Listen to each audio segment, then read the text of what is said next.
అడ్డు అదుపు లేని ర్యాంకి వ్యవహారం ఏకంగా రహదారిపైకి చొచ్చుకొచ్చిన నిర్మాణం జవహర్ నగర్ ప్రజల ప్రాణాలను నిదానంగా హరించి వేస్తూ ఇక్కడి ప్రాంత ప్రజలకు పెను శాపంగా మారిన కంపకొండ రామ్కి డంపింగ్ యార్డ్. రామ్కి ఆగడాలకు హద్దు అదుపు ఉండదు. నిబంధనలను వీరు అసలే పట్టించుకోరు. ప్రజల ప్రాణాలంటే వీరికే మాత్రం లెక్కలేదు. తాజాగా చెన్నాపురం నుండి తిమ్మాయిపల్లికి వెళ్లే ప్రధాన రహదారి పైకి చొచ్చుకొచ్చి మరీ ప్రహరీ నిర్మాణాన్ని చేపడుతున్నారు. ఇంత జరుగుతున్న Jawahar Nagar municipal corporation, town planning అధికారులు గాని, మేయర్ స్థానిక నాయకులు గాని పట్టించుకోకపోవడం ఎంతో దారుణం. పేదల ఇళ్లపై జేసీబీలతో దాడులు చేసి అక్రమాలపై ఉక్కుపాదం మోపామని చెప్పుకునే రెవెన్యూ యంత్రాంగం ఇటువైపు కన్నెత్తి కూడా చూడడం లేదని ఆగ్రహిస్తున్న ప్రజలు. దీనిపై మున్సిపల్ కమిషనర్ వెంటనే చొరవ తీసుకుని జరుగుతున్న అక్రమ నిర్మాణాన్ని నిలిపివేసి ప్రధాన రహదారిని కాపాడాలని కోరుకుంటున్న స్థానిక ప్రజలు.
అడ్డు అదుపు లేని ర్యాంకి వ్యవహారం ఏకంగా రహదారిపైకి చొచ్చుకొచ్చిన నిర్మాణం జవహర్ నగర్ ప్రజల ప్రాణాలను నిదానంగా హరించి వేస్తూ ఇక్కడి ప్రాంత ప్రజలకు పెను శాపంగా మారిన కంపకొండ రామ్కి డంపింగ్ యార్డ్.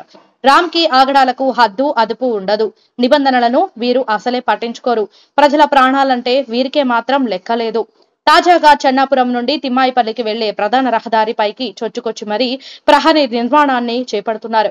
ఇంత జరుగుతున్న Jawahar Nagar municipal corporation, town planning అధికారులు గాని, మేయర్ స్థానిక నాయకులు గాని పట్టించుకోకపోవడం ఎంతో దారుణం. పేదల ఇళ్లపై జేసీబీలతో దాడులు చేసి అక్రమాలపై ఉక్కుపాదం మోపామని చెప్పుకునే రెవెన్యూ యంత్రాంగం ఇటువైపు కన్నెత్తి కూడా చూడడం లేదని ఆగ్రహిస్తున్న ప్రజలు. దీనిపై మున్సిపల్ కమిషనర్ వెంటనే చొరవ తీసుకుని జరుగుతున్న అక్రమ నిర్మాణాన్ని నిలిపివేసి ప్రధాన రహదారిని కాపాడాలని కోరుకుంటున్న స్థానిక ప్రజలు.